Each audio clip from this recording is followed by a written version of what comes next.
What's going on, everyone? Welcome back to episode 6 of The Daily Entrepreneur. I'm James, here with Jack and Josh with the School of Hard Knocks. And let's just get right into it. So, the first story I have today is Adobe is continuing their creative app monopoly by acquiring Figma in what looks about like a $20 billion deal. And the really interesting, and for those of you who don't know, Figma, it's I guess like a creative design and production app. What a lot of like creative designers will typically use. It's mainly for like websites and apps. Right, right. And one of the things that is really interesting to me is that Adobe has steadily been doing this the last few years. I mean, even Photoshop was an acquisition, and we've seen it with other apps that they've kind of continue to gather and grow their little conglomerate of the creative apps.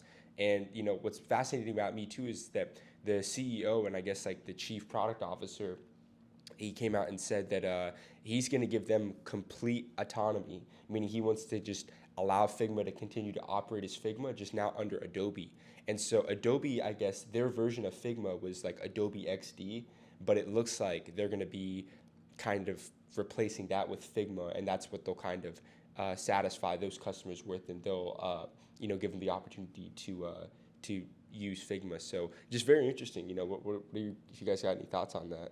I think it's really interesting to see the moves that Adobe's been making recently. Like you said, they've been picking up other companies like Frame.io, which is a video production app, Behance, which is just like a really good app for designers to show off their work. And now with picking up Figma, it's like, I wonder if someone's going to step in at some point and be like, hey, you guys are literally dominating this market. There's not much competition there. And if they can keep doing this. Yeah. A couple things that I want to address in this article. The first thing is this acquisition of Figma was actually the most in value as an acquisition for a software as a service company, which is crazy. You actually saw a lot of people on Twitter saying that Adobe might have overpaid for Figma, considering that they do have such a powerhouse in the market, in the creative marketplace, that maybe they spent way too much to acquire Figma. But the Adobe CEO says that we think that Figma's worth that value, and we want to pay for that's what we want to pay for it.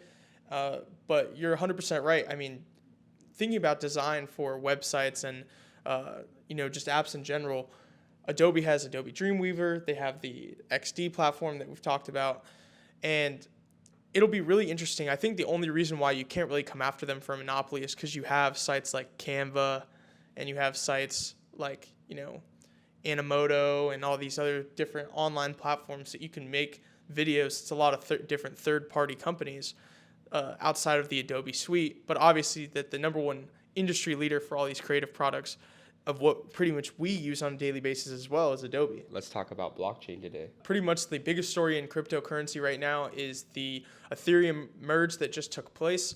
Essentially what is happening is the founder, Vitalik, he's been working on this for 8 years, wants to move the Ethereum blockchain from the process called proof of work to proof of stake. Pretty much the difference is what Ethereum originally was proof of work. And the way blockchains work is essentially to create new coins on the blockchain, essentially more Bitcoin and more Ethereum, is these people called data miners have to go in, and they have these large computers and servers that they host in a warehouse or in the room that are working, and they're using a lot of power pretty much to run code and generate and put transactions together to create more coins that are created on the blockchain, basically writing like tons of code to the blockchain to say, hey, there's like 10,000 new coins on the blockchain that are available for purchase or whatever, until there's no more space on that blockchain. And pretty much what's happening is with proof of work is that the reason why it's so energy consumptive is because the way that miners get paid and the way that they get accepted to be the ones to do the transactions on the blockchain is they have to basically compete with the amount of work and the amount of code that they run putting onto the blockchain. So that's why it's called proof of work. This becomes a really big problem for the environment because you're just going to have thousands of different computers around the world competing, churning a lot of power to try to be the one to make the verification, to be the verifier of the blockchain. They're the ones that did the transaction, and in turn they get paid for it. So that's their incentive. What Vitalik wants to do is turn it into a proof of stake, where it's less people are going to be vying for the blockchain. It's just randomly distributed based on kind of a hierarchy ranking system based on how much stake people have of the cryptocurrency. So if there's miners with more Ethereum that are trying to build onto the Ethereum blockchain or be verifiers of the currency to get paid more, if they have more in the platform, they're going to be the ones automatically chosen at random. They're going to have a better chance and more probability of being chosen to work on the platform and get paid for it because they have a higher stake. So the reason why this is better for the environment is because one has thousands of computers working and one randomly assigns to a few different contributors just based off of how much they hold in the platform. Yeah, and I was seeing that like Ethereum's going to be using like 99.9% less energy than they had been in the past. So it's going to be really interesting to see kind of like what effect this ultimately has on the coin, because we've seen Ethereum break 4,000. Now it's kind of probably somewhere in like the $1,000 range. But I think it's going to continue to be one of those like really successful, like, I mean, obviously it's a top 2 cryptocurrency right now. So let me also break this down. One of the big problems with Ethereum that people were saying, outside of obviously with all of crypto, the environmental issues that it was causing, since Vitalik pretty much solved that by moving to proof of stake, just another thing that Ethereum was dealing with that they also were able to solve in this merge was scalability. Essentially, when you build on the Ethereum blockchain, it only builds in one single chain, so you can only build transactions one after the other. They were concerned about scalability. What happens when they run out of room? Are they able to, move beyond that? So what they're doing is they're now breaking off the chains into really small ones so that now that they can run more transactions at the same time. Essentially, that's just going to allow them to scale, and the Ethereum blockchain is going to be around a lot longer than people were expecting it to. That's amazing. And do you think other, cryptocurrencies will follow suit by trying to go the proof of stake route? I definitely think so. If they're able to, then I think they're going to try to make the merge. The reason why Ethereum is able to do it is because in proof of stake, it only really works if you have enough people, enough miners that are wealthy enough in the coin. Reason being because it's like you have to have enough people to randomly distribute transactions to based off of how much they have. So if there's not enough, miners with a heavy enough stake in the platform, you can't really do proof of stake and that's why they started as proof of work, is because they wanted people to compete to be able to write to the blockchain, to be able to earn the coin. But now that Ethereum has the coin, they like the Ethereum, the people that worked on the Ethereum platform have a lot of Ethereum, then they have enough people that they could randomly distribute transactions to. Not every blockchain, not every cryptocurrency has that. There's not enough miners on each thing. So it kind of depends on that. But I definitely think if we watch over time, if this drastically improves Ethereum and everything, then I think you're going to see a lot more. Now I was seeing like one last note to kind of like end on this topic with, but I'm, just kind of, they're saying that kind of like, because they're moving to like the proof of stake, that a lot of investors are kind of, that are staking their Ether are seeing it more as like a security as opposed to a currency, which is like really interesting to kind of see how that's going to affect them.